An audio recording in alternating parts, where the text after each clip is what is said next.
गोपियां कहती हैं कि देखो तो इस बांसुरी के भाग्य, जो हर समय कन्हैया इसको अपने हाथों में रखते हैं, अपने साथ में रखते हैं।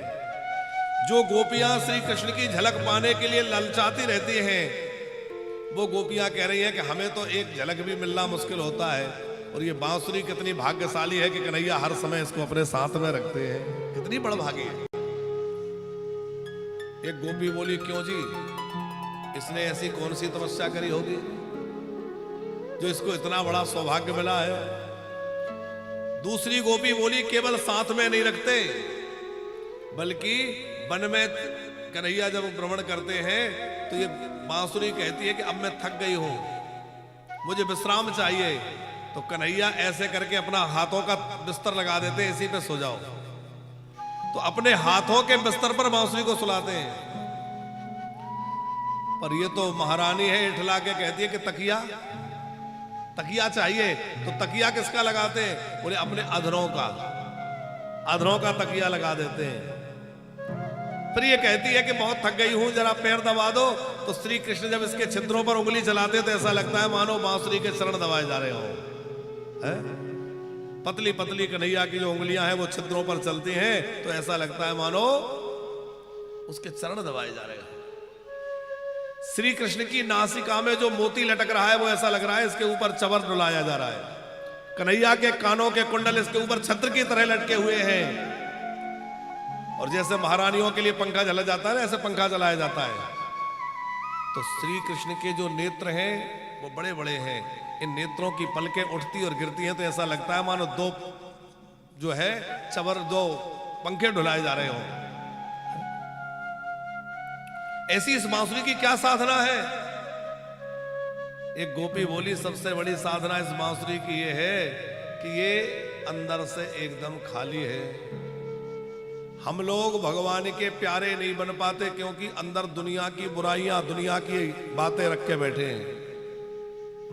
यदि भगवान के प्यारे बनना है तो क्या करो? पूरे अंदर जितनी गंदगी है उसको हटाओ। पुरानी बातें, इसने हमारे साथ ऐसा किया था, उसने हमारे साथ ऐसा किया था, ऐसा हुआ था, ये दुनिया की गंदगी, कचरा जब तक अंदर रखोगे तब तक भगवान कहां बैठेंगे? ये निकालना पड़ेगा।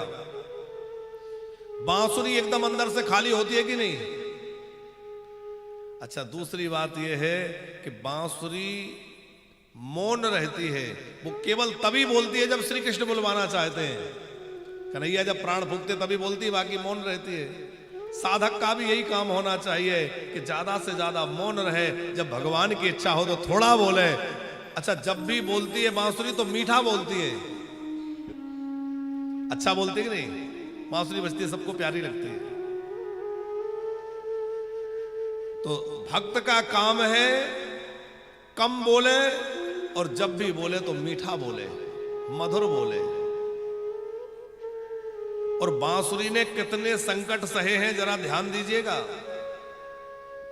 बांस से काटा गया, फिर छीला गया, फिर उसको कुरेदा गया, अंदर जो कुछ था सब हटा दिया गया, फिर लोहे को गर्म करके उसमें छेद किए गए। वो इतनी वेदना सहने के बाद भी बांसुरी ने आह नहीं की। क्यों? वो जानती है इन कष्टों के बाद एक दिन मैं कन्हैया के हाथ में जाऊंगी, और भगवान के पास जाने के लिए भक्त के जीवन में कष्ट आए तो हंसते हंसते झेल जाना चाहिए, क्योंकि मुझे एक दिन भगवान का प्यारा बनना है। भगवान मुझे स्वीकार करेंगे तो भगवत पथ पर, भक्ति के पथ पर चलते हुए जो संकट आए, जो परेशानी आए, उनको मुस्कुरा करके सहते हुए आगे बढ़ना चाहिए। अब आज की कन्हैया की जो बांसुरी है वो इतनी विलक्षण है, क्या कहना। गोपियों के कानों में जैसी बांसुरी की धुन पड़ी, बहुत गोपियां दौड़ दौड़ के श्री कृष्ण के पास आने लगी।